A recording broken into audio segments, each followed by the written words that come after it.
لوگ ساتھ یہ بھی کہتے ہیں جی بی اے کی انگلش میں بہت فیل ہوتے ہیں جی لوگ پنجاب یونیورسٹی میں, اور وہ شاید اس لیے کیا جاتا ہے کہ فنڈز اکٹھے ہوں. کچھ لوگ کہتے ہیں فنڈز اکٹھے کرنے کے لیے کیا جاتا ہے, کچھ لوگ کہتے ہیں کہ نہیں, یونیورسٹی کا ایک پرسنٹیج ہے کہ ہم نے 20% لوگوں کو بی اے کی انگلش میں پاس کرنا ہے یا 25% کو, تو اس سے اوپر جو بھی جا رہے ہیں وہ فیل کر دیتے ہیں. نہیں ایسا بالکل نہیں ہے, یہ بھی ایسی سنائی ایک بات ہے, نہ تو کوئی پرسنٹیج طے کی ہوئی ہے, نہ یہاں یہ مائنڈ سیٹ ہے کہ کسی کو ہم نے فیل کرنا ہے, بلکہ ہم تو پاس کرنے کے لیے پورا سسٹم بنایا ہوا نا جی, بچے کو فیل ہم کیوں کریں گے. لیکن یہ اپنی جگہ ایک حقیقت ہے کہ ہماری قوم میں انگلش جو ہے خاص طور پہ وہ ذرا مشکل سے آتی ہے بچوں کو, اس کی تیاری صحیح نہیں کرتے, اور بہت ساری ایک بڑی تعداد ہوتی ہے بچوں کی کہ جو بغیر تیاری کے امتحان میں پیئر ہو جاتے ہیں. اچھا بغیر تیاری کے یا کم تیاری کے وہ جو آرٹس کے مضامین ہیں اس میں تو چل جاتا ہے بعض اوقات, لیکن انگلش میں نہیں چلتا. تو اس کا نتیجہ کیا ہوتا ہے کہ بچے بہت بڑی تعداد میں انگلش میں فیل ہوتے ہیں, لیکن یونیورسٹی کی کوئی پالیسی نہیں ہے کہ کسی کو فیل کریں یا پیسے کمائیں یا کوئی ایسی کوئی پالیسی نہیں. ٹھیک ہے سر, ہم کچھ پرائیویٹ یونیورسٹیز میں دیکھتے ہیں کہ ان کے کچھ سیٹ اپس ہیں فارن یونیورسٹیز کے ساتھ کہ آپ یہاں پہ کچھ پڑھیں اور پھر آگے چلے جائیں, تو ایسا پبلک سیکٹر یونیورسٹی میں ہے؟ اگر نہیں ہے تو کیوں نہیں ہے؟ کچھ ایسا پلان ہو سکتا ہے فیوچر میں کہ یہاں کے بچے بھی کچھ 6 سیمسٹر ایک ڈپارٹمنٹ میں پڑھیں, 2 کہیں اور جا کے پڑھ لیں, تو ان کا ایک ایکسپوجر. اس طرح کے نا جوائنٹ ڈگری پروگرام ایک زمانے میں شروع ہوا تھا. ٹھیک ہے, ہماری یونیورسٹی کے بھی 1-2 شعبوں نے اس کے تجربات کیے تھے, لیکن کسی وجہ سے ہائر ایجوکیشن کمیشن نے اس کو بند کر دیا تھا کہ جوائنٹ ڈگری پروگرام نہ لیں. لیکن اس کے علاوہ ایک اور چیز ہے جو کہ پاسبل ہے, اور وہ ہر یونیورسٹی میں ہے, ہمارے ہاں بھی ہے. وہ ہے کہ آپ نے جو کورسز کہیں اور سے پڑھے ہوتے ہیں نا, اگر آپ یہاں آ کے داخلہ لے لیں یا یہاں سے کہیں اور چلے جائیں, تو آپ نے جو کورسز پاس کیے ہوتے ہیں نا اچھے گریڈز کے ساتھ, وہ وہاں پہ ایگزیمپٹ ہو جاتے ہیں.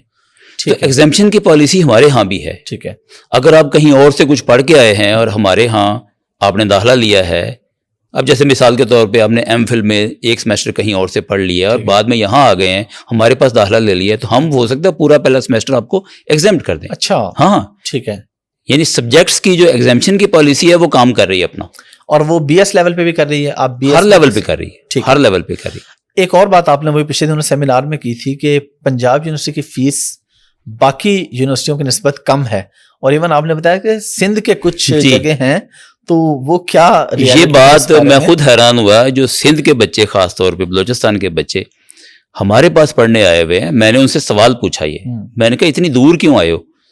انہوں نے کہا جی سندھ کی یونیورسٹیوں میں یا کالجز میں جو فی ہے وہ یہاں کی فی پنجاب یونیورسٹی کی فی سے ڈبل ہے, اور بعض جگہوں پہ ڈبل سے بھی زیادہ ہے. یہ میرے لیے بھی ایک خبر تھی کہ اتنی دور آپ آئے ہوئے ہو, اور جن سبجیکٹس میں یہاں پڑھ رہے ہو یہی سبجیکٹس تو وہاں بھی آفر ہو رہے ہیں.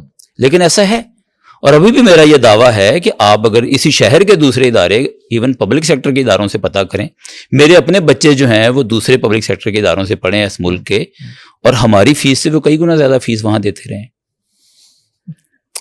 تھوڑی بات کرتے ہیں ذرا ریسرچ, جو آپ کا اصل ٹاپک ہے اس طرف آتے ہیں. اس میں سب سے پہلے میں آپ کے یوٹیوب چینل پہ دیکھ رہا تھا, پلیجرزم پہ آپ نے کچھ بات کی ہوئی ہے, تو یقیناً بہت سے لوگوں کو پتا ہوگا لیکن بہت سے لوگوں کو نہیں بھی پتا. جی, ایک تو آپ پلیز بتا دیں کہ پلیجرزم ہے کیا, اور پھر یہ بتائیں کہ اس پہ ہماری یا آپ کی جو یونیورسٹی ہے پی یو, اس میں بچے کس حد تک کوشش کرتے ہیں کہ کوئی ادھر ادھر سے کر کے تو کوئی اسائنمنٹس نکل جائے. جی میں آپ کو بتا دیتا ہوں پلیجرزم کیا ہے. پلیجرزم یہ ہے کہ آپ اپنی تحریر میں کوئی ایسا آئیڈیا اس طرح سے لکھیں یا بیان کریں کہ جس سے یہ ظاہر ہو کہ وہ آپ کا آئیڈیا ہے, جبکہ وہ آپ کا نہ ہو, اور آپ نے جہاں سے لیا ہے اس کو پراپر کوٹ نہ کریں, پراپر سائٹ نہ کریں. اس کو کہتے ہیں پلیجرزم. ٹھیک ہے, یعنی ایسی کوئی بات جو آپ نے خود تو کہیں اور سے پڑھی ہے لیکن آپ لکھ ایسے رہے ہیں کہ جیسے آپ کی اپنی ہے. ٹھیک ہے, تو یہ نقل ہو جائے گی. اس کے لیے اور پنجاب یونیورسٹی میں جو اس کا رولز ہے نا, وہ HEC کی طرف سے, ہائر ایجوکیشن کمیشن کی طرف سے اس کی پالیسی آئی ہوئی ہے باقاعدہ,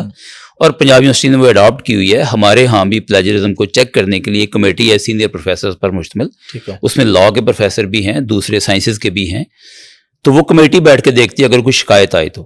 لیکن مزے کی بات یہ ہے کہ شکایات کی تعداد بہت کم ہوتی ہے, بہت کم شکایت ہوتی ہے. اب آپ نے بات کی ہے اسٹوڈنٹس کی, دیکھیں اسٹوڈنٹس لیول پہ یہ ہوتا ہے, اکثر ہوتا ہے کہ بچے ادھر ادھر سے نقل کر لیتے ہیں, تو یہ ڈپینڈ کرتا ہے ٹیچر پہ. بعض ٹیچر زیادہ سختی کرتے ہیں, اور ہمارے ہاں یہ رواج کم ہے کہ اسٹوڈنٹس کی پراپر شکایت کی جائے کمیٹی کو. ٹیچر کیا کرتا ہے کہ سختی کرتا ہے اور خود ہی اس کو ٹھیک کروا لیتا ہے. ٹھیک ہے, مطلب میں ایز ٹیچر کیا کرتا تھا کہ میں جب میری ایم فل کی کلاس ہے یا ایون انڈر گریڈ کی ہے اور میں نے کوئی اسائنمنٹ دی ہے, اور میرے پاس جب اسائنمنٹ جمع ہوئی ہے, ایک تو یہ کہ میں الیکٹرانک فارم میں لیتا تھا, ٹھیک ہے, الیکٹرانک فارم, مجھے ای میل کریں فائل, ٹھیک ہے, اور میں اس کو پلیجرزم کے سافٹ ویئر میں ڈالتا تھا خود, ڈالتا فوراً پتہ چل جاتا. اور میں اس کی شکایت نہیں کرتا تھا, میں اس کو ٹھیک کرواتا تھا. ٹھیک ہے, کہ اس کو ٹھیک کر لیں, جب یہ انڈر لمٹ آ جائے گا تو پھر میں ایکسیپٹ کروں گا, ادروائز فیل کر دوں گا. ٹھیک ہے, تو اس سے کیا ہوتا ہے کہ طالب علموں کی تربیت بھی ہو جاتی ہے, انہیں وارننگ بھی ہو جاتی ہے, اور آئندہ سے وہ باز بھی آ جاتے ہیں اس کو.